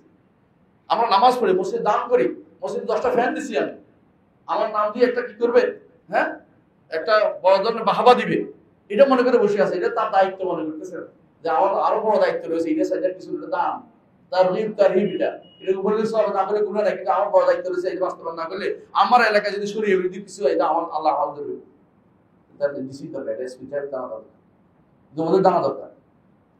পরিবার থেকে শিক্ষা আসে নাই, তো প্রতিষ্ঠান থেকেও আসে নাই, তাদের ট্রেনিং এর মধ্যেও আসে নাই, সারা জীবন কোনদিন তারা পড়া নেই, তাদের উপর আপনি কিভাবে দিনটাকে এক করে নাও বলেন?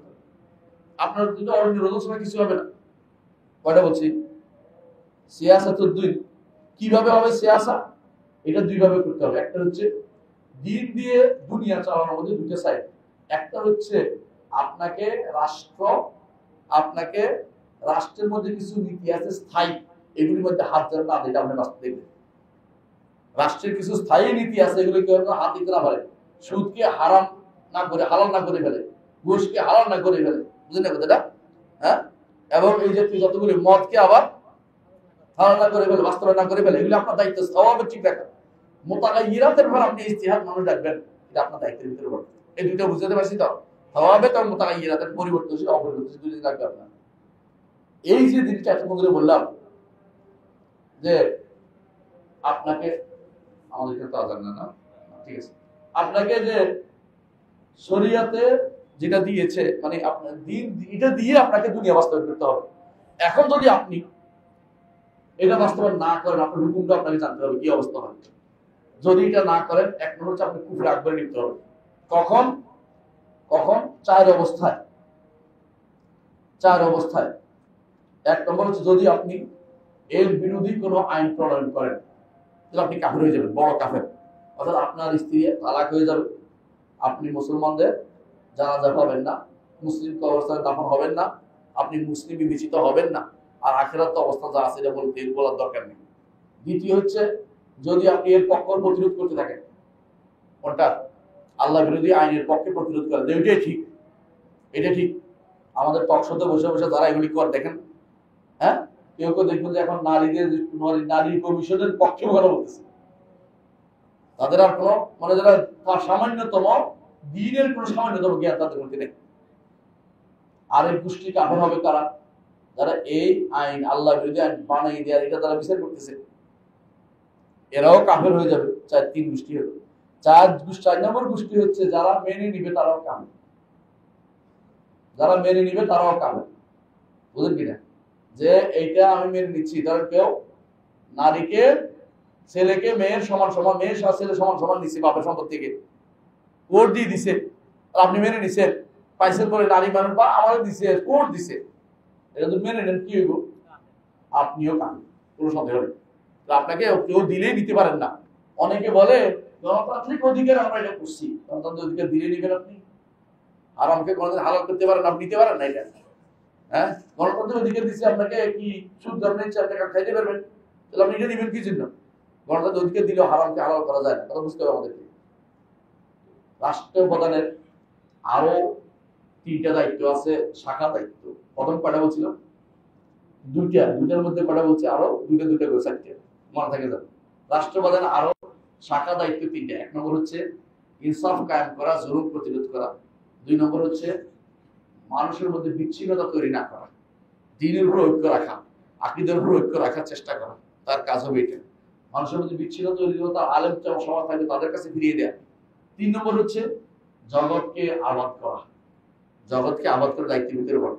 অর্থাৎ আপনি শুধু আল্লাহ কথাই বলে দেবেন তা না, আপনি মানুষের কল্যাণেও কাজ করে যাবেন। এটা আপনার দায়িত্ব। রাস্তাঘাট তৈরি করবেন, কালভার্ট তৈরি করবেন, মানুষ যেতে পারতেছে না করবে, এটা আপনার দায়িত্বের ভিতরে পড়ে। আর কিভাবে এখন বলেন রাষ্ট্রপ্রধান নির্বাচিত হবে? আমি লম্বা করতে পারবো না, জানি না কতক্ষণ সময় পার হয়ে গেছে। আসলে তো লম্বা আসতে পারছি ইনশাআল্লাহ। আমি বলতে থাকি, আপনারা শুনেন, কাজে লাগবে ইনশাআল্লাহ। রাষ্ট্রপ্রধানের দায়িত্বে আপনাদের পালন করতে হবে রাসূলুল্লাহ সাল্লাল্লাহু আলাইহি ওয়াসাল্লাম কিভাবে করেছেন সেটা এবং সাহাবায়ে কেরাম কিভাবে সেটা নির্দেশ করেন। রাসূলুল্লাহ সাল্লাল্লাহু আলাইহি ওয়াসাল্লাম বলেছেন, ইক্তাদাউ বিল্লাযাইনি মিন বা'দি আবু বকর ওয়া উমর। আমার পরে 2 জন আসতেছে, এই 2 জনের অনুসরণ করে চলো।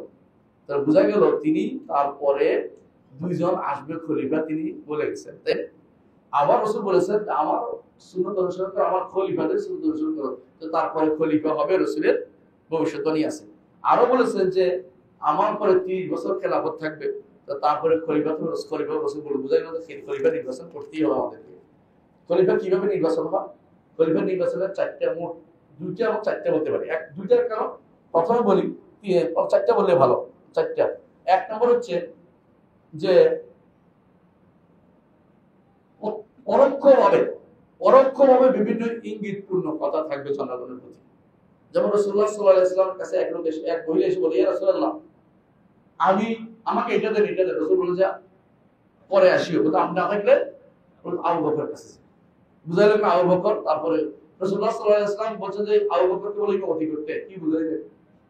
কিন্তু সরাসরি আবু বকর খলিফা বর্ণনা করে জান নাই, এটা সত্য কথা। কিন্তু এটা ইঙ্গিত করে গেছেন এরকম ইঙ্গিতের জন্য খলিফা হয়। বুঝাচ্ছে। 2 নম্বর হচ্ছে সরাসরি বলে গেছে, যেমন কে ওমরকে আবু বকর খলিফা বানাই গেছে। এটা ইসলামে বৈধ, অবৈধ কোনো কিছু নাই।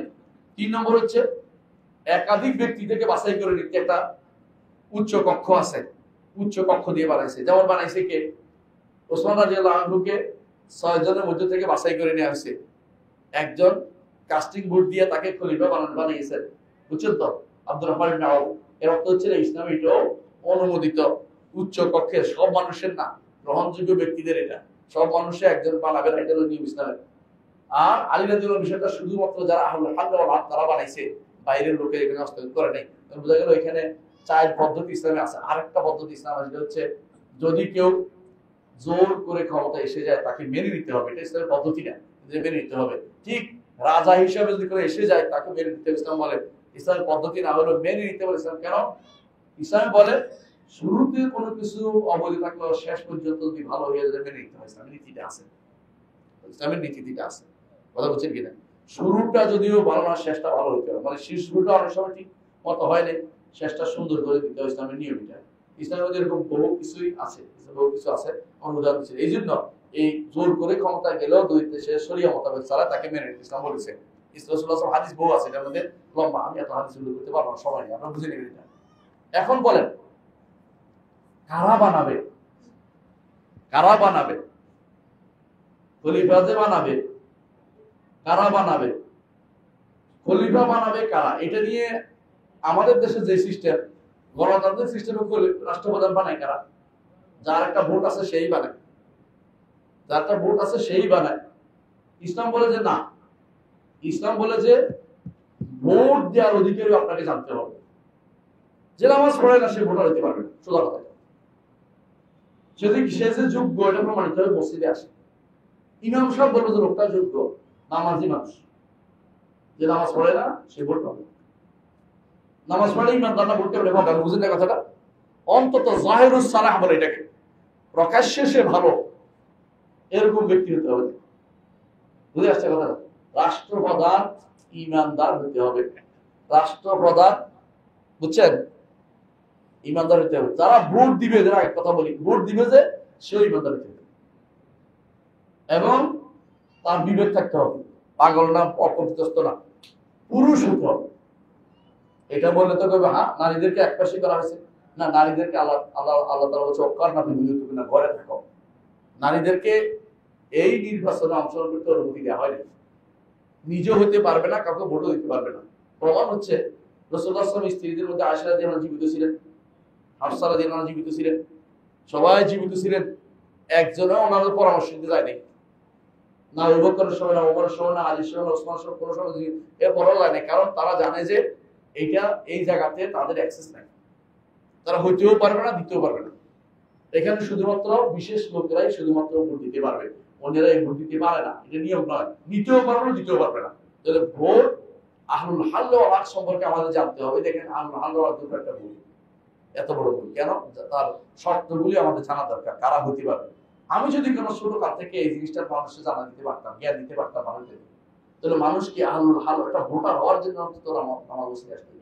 আমি বলছি এটাই সেহেতু আমি তো তোদের কোনো এইদের এই ইয়াতে পড়ি না, এই সোসাইটিতে আমি নাই, নামাজে না পড়ে সোসাইটিতে আমি নাই। আর এখন এই নাস্তিকতাদের সরাসরি চলতেছে আমাদের ইউনিভার্সিটি গুলো থেকে, এইভাবে ইয়া দিয়া বড় বড় এই কি বলে বিশাল বিশাল ইয়া দিয়ে মানুষ নাস্তিক বের করতেছে। হ্যাঁ, বড় বড় পাইপ দিয়া নাস্তিক বের করতেছে এগুলো দিয়ে। হ্যাঁ, আমার এই ছোট ভু দিয়ে কি হবে? নাস্তিক বের করতেছে এমনি বড় বড় ইয়া দিয়া, চুঙ্গা দিয়া। আর আমার ভু দিয়ে কি হবে? আমি যে মূল সমস্যা করছি, আমি তার শিখাইতে পারি না যে তুমি কিন্তু মুসলিম সমাজের একজন সদস্য হতে হলে তোমাকে কিন্তু সালাত আদায়কারী হতে হবে, এটা কিন্তু মাস্ট।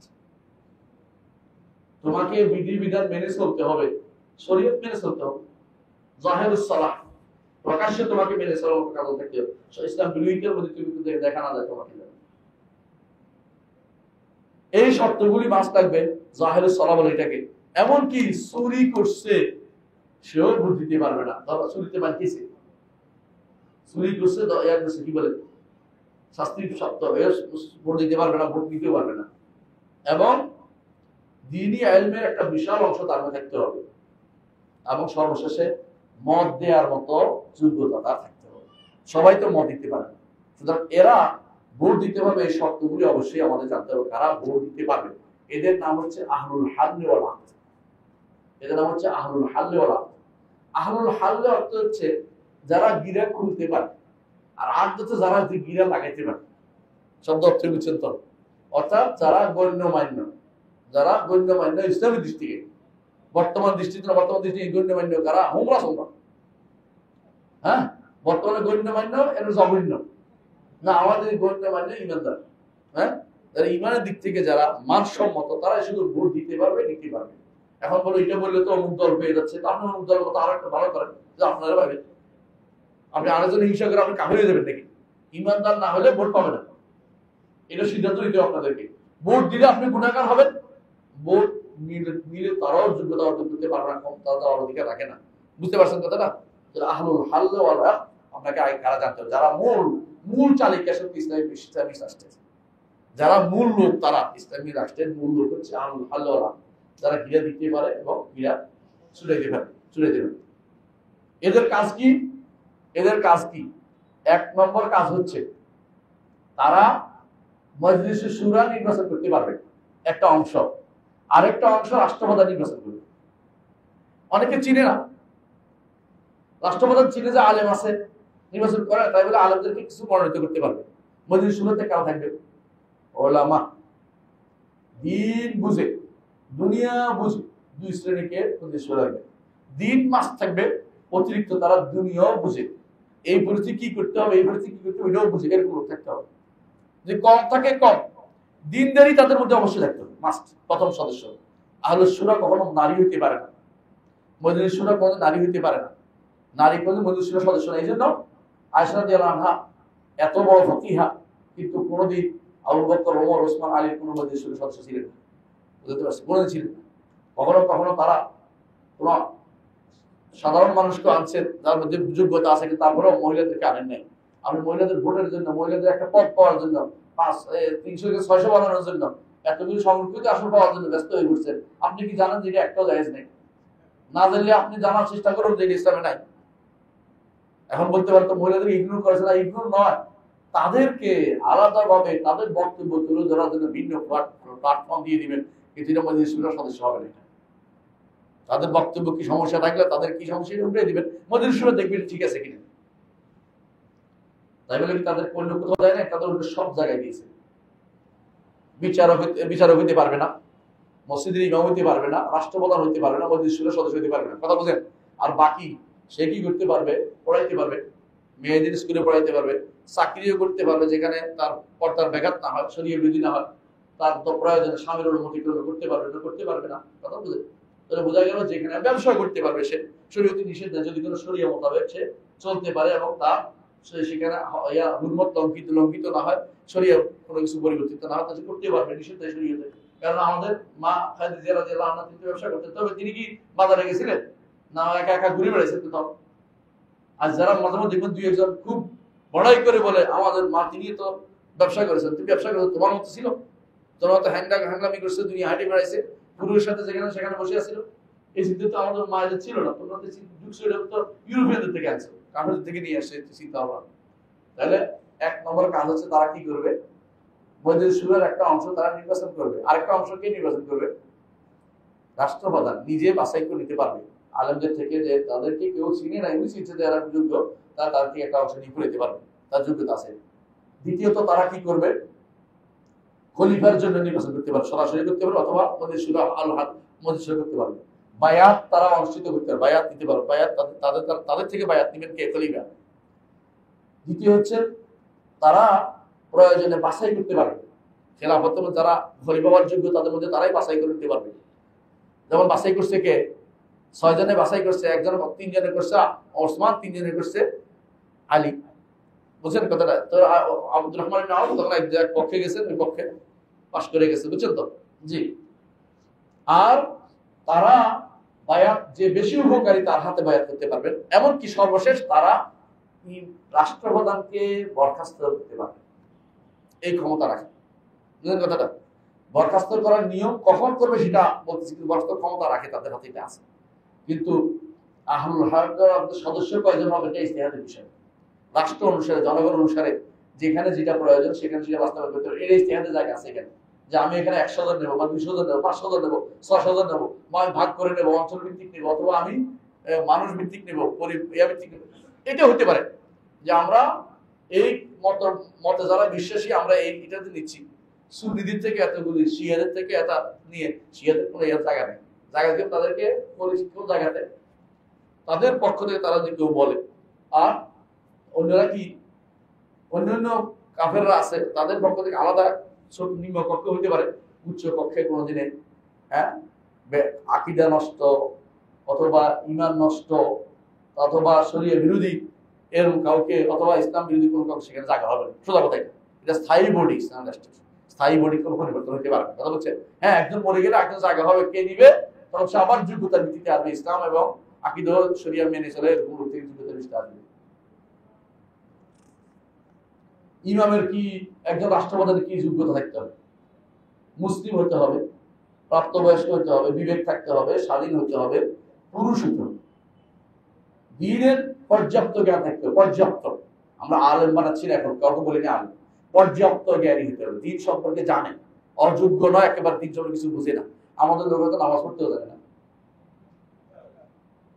আমরা নামাজও পড়তে জানি না, নামাজও পড়তে জানি না, আমাকে প্রতিদিন যেটা লাগে 5 বার, হ্যাঁ এটাতে পারে না, আমরা এরপরে ভোটটা কি করবো, ওটা 300 কি বুঝবে? তারপরে ন্যায় পরায়ণ হতে হবে এবং শারীরিকভাবে যোগ্য, অর্থাৎ সাহসী হতে হবে এবং শরীয়ত বাস্তবায়নের মতো নিতে পারবে, ভার নিতে পারবে, যে কোনো মূল্যে আল্লাহর শরীয়তকে বাস্তবায়ন করবে। এবং শারীরিক যোগ্যতা, মানসিক যোগ্যতা সম্পন্ন হতে, মানসিক যোগ্যতা থাকতে হবে। আর এইটার জন্য পাগল হওয়া যাবে না, যদি মাসলাহাত না থাকে যে আমি পাওয়ার জন্য আমাকে দিতে হবে এরকম না। হ্যাঁ, তিনি চাইবেন তো যাকে যোগ্য মনে করে দেবেন, জোর করে নেওয়ার মতো মানুষ না থাকবে, তখন মানুষ নির্বাচন করে, ঠিক আছে। এখন বললাম সংক্ষেপ শেষ করবো, সঙ্গে দেরি করবো না, যে একজন রাষ্ট্রপ্রধানের দায়িত্ব তো আমরা বলেছি না কি করতে হবে। রাষ্ট্রপ্রধানের দায়িত্ব আদায়ের পরে যেটা থাকে সেটা হচ্ছে রাষ্ট্রপ্রধান আরো কিছু দায়িত্ব আছে, এগুলো সম্পদ আয় আহরণ করা ও সম্পদ ব্যয় করা। যেটা কথা আমি ইঙ্গিত করেছিলাম। সম্পদ কোথেকে আয় করতে হবে? ইসলাম হচ্ছে যাকাত, খারাজ, জিজিয়া, অসুর, কানায়, ভাই এবং বিভিন্ন যেগুলো বর্তমানে বিভিন্ন যে সমস্ত এগুলো সম্পদ আয় করবেন। ব্যয় করবেন কোথায়? ব্যয় করবেন বিচারক মুসলিমদের ইয়াতে লেখাপড়ায়, এবং তাদের ব্যয় করবেন তাদের বিভিন্ন রাষ্ট্র পরিচালনা বিভিন্ন খাত ব্যয় করতে পারবেন। এমনকি যেখানে নসিহত হচ্ছে এটা মজলিস শুরুতে ব্যয় করতে পারবেন, এবং এটার জন্য তারা তিনি মজলিস শুরু রাখতে পারবেন। তার হক কি? তার অধিকার তো জানলেন, যেহেতু কি করবে জানেন, তার হক হচ্ছে তাকে আনুগত্য করতে হবে, তার আনুগত্য করা ফরজ। তবে এই আনুগত্য মতলাক না, অর্থাৎ নিঃশর্ত না। এই আনুগত্য শর্তযুক্ত, অর্থাৎ যতক্ষণ সে আল্লাহ রাসূলের কথা শুনে ততক্ষণ তার আনুগত্য শুনতে হবে, মানতে হবে।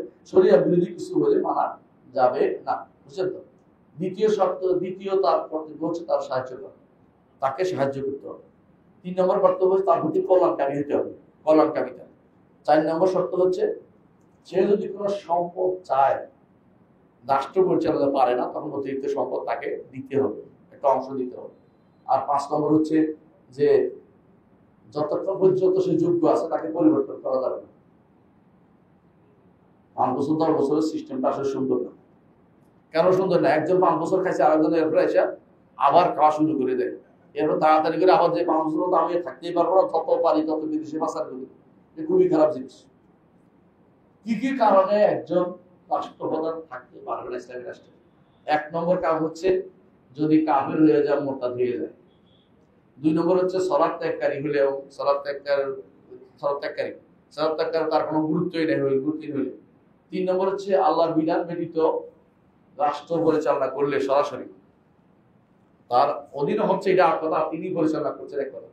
4 নম্বর হচ্ছে যদি তিনি এমন পর্যায়ে ফাসেক হন যে মানুষ তার ফাসেক ফাজে জালেম হন, মানুষ দুর্বিষ হয়ে মানে মানুষ পারতেছে না চলতে, তখন তার ইয়া থাকবে না, কি রাষ্ট্রপ্রধান হওয়ার যোগ্যতা থাকবে না।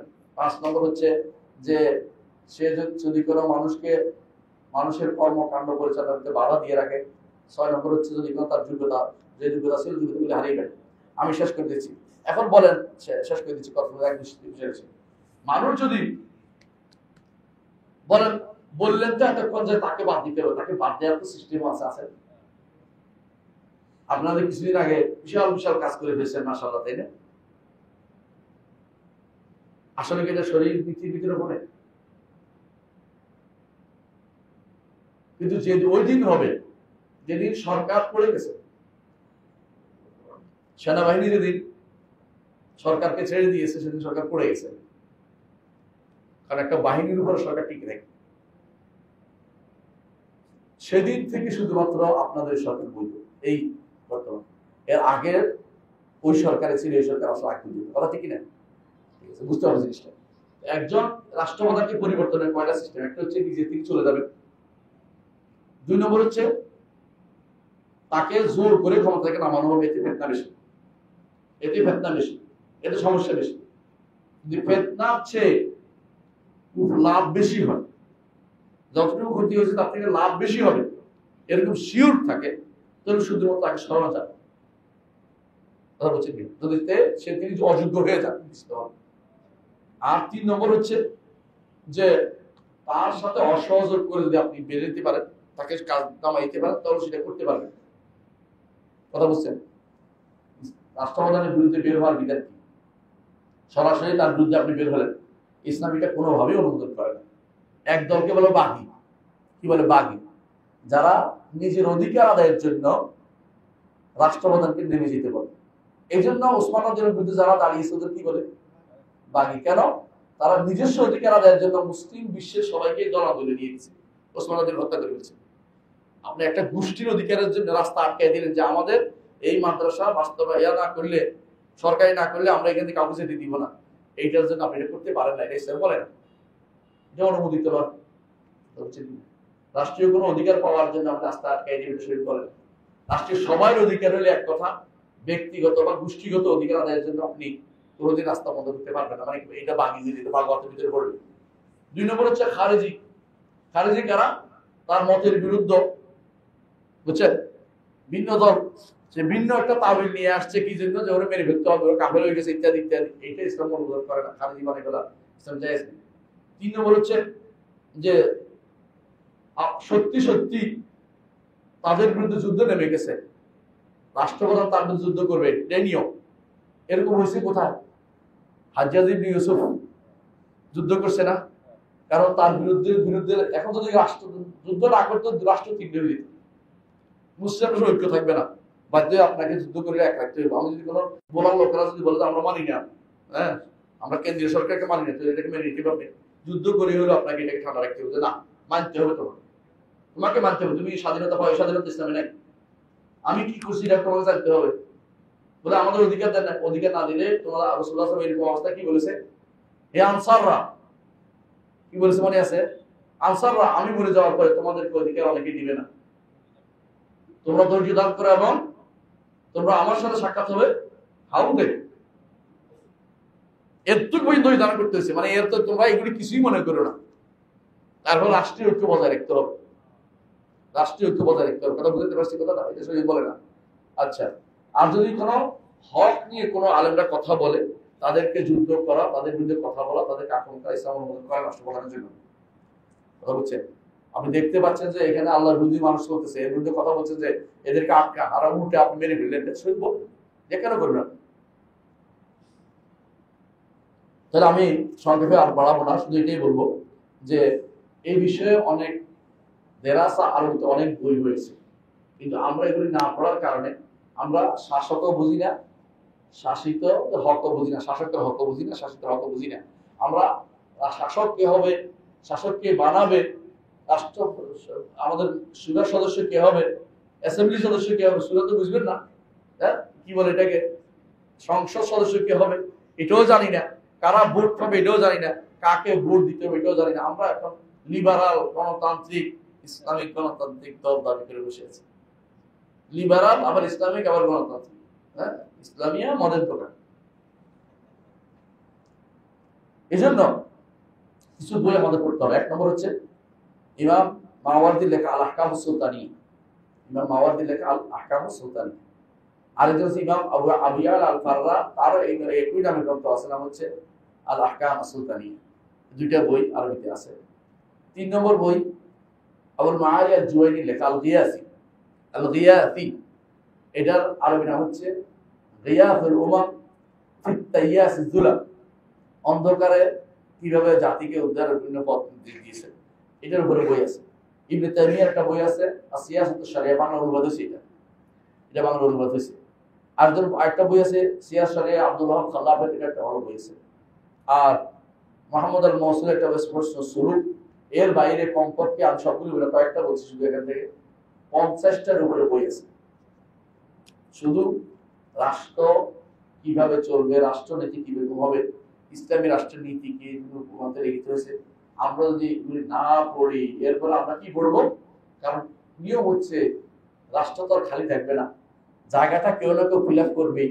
যখন আমি আল্লাহর বিধান করবো না, আল্লাহ যা বলেছে এটা মানবো না, রাসূল যা করেছে এটা করবো না, সাহাবায়ে কেরাম কি বলেছে এটা করবো না, তখন এই জায়গা পূরণ করার জন্য এখন আমি কোথায় যাবো? ইউরোপিয়ানদের আইনে ভর্তি করে দেবো। আমার বিশ্ববিদ্যালয়গুলোতে, আমাদের বিদ্যালয়গুলোতে আমরা কোনোদিন এই রাষ্ট্রপ্রধানদের নিয়ে পড়াইনি। আমরা সবসময় শুধুমাত্র